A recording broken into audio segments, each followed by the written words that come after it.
ngatingorambei tichinamatira mukomana so that anoita zviri right. We don't want him kuti aramba achiita misikanzwa. Chero imi pamuchataura naye paanodzoka kuchikoro, rambai muchimurovedzera amai Tanya kuti chikoro chakakosha. Kana wazofunga kuita madecisions ako wakura wakuteedza mabhawa, haubvunzwe. Imi manditi hamuna history yekupinda mumabhawa ka. Andozviteedzera kwandiri, but ini handina kuteedza mabhawa ndiri mwana mudiki. Ndakatanga kupinda mubhawa after my exams A level. Ndakamirira my results. So he's still young kuti apinde mubhawa. 16 years and tari kutena 17 this year. He's still young kuti ateedze mabhawa nditi. Achiri mudiki zvisingaiti. Saka anenge achingoda push iyoyo, push kubva kuvabereki yakanaka, mwana achiudzwa, and we don't have to spoil him too much.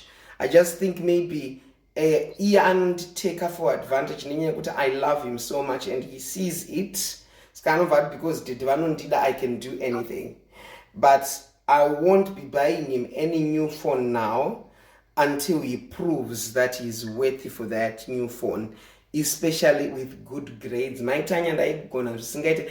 Maizviziva Mai Tanya makagara kubudiriro imi. Mamusingazvione nichigona kuchikoro nichitora maprize every time mama wacho youya kumaprize giving. Aiwa maigona kuchikoro. Iye anofana kutotera wakamatsimba iniwa. Ndozvatiri kutaura kuti at least mwana akanzi agona chikoro pakazoitiko tikumusikanzwa here and there. Vabereki vanongoti zvinowanikwa zvinoshaya kuti kuchikoro kwacho hakuna maresults ari kubuda akanaka, wakutozikanwa nekufamba nemahure emabhawa. Like really?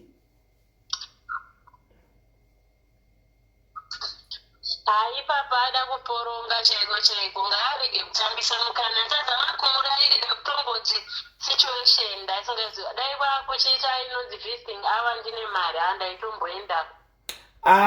Tanga ndakaona kuti mimi anokudhererai, ane kakudherera kaanotoita. Inini ane stop, ane pakuti ndikati no anomvaziya kuti it's a no, So I think let us pray for him as parents. You are the mother, I'm his father, and let's just ask for divine intervention so that mwana wedu anoita zvakanaka.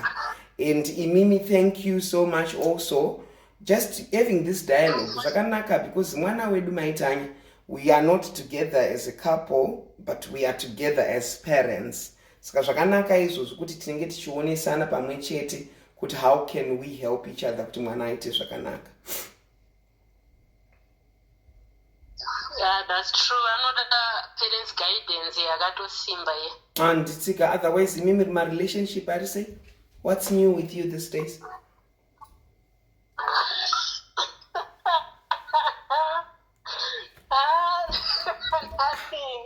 Nei Mai Tanya, ini ndine dhara rangu randinaro kwebimi what's happening nasikana. Munogoita sigu 2024.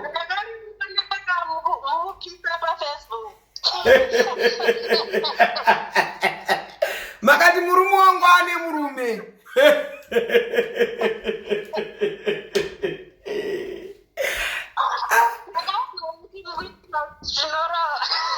Asikana, saka ini munani kwa mazuwano makadzokera kuna Big Show.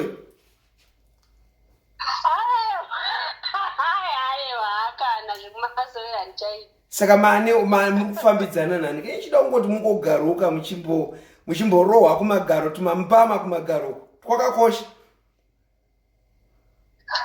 Aiwa tichiri kunambada kuti achaona Mwari vachavhura gore rineri.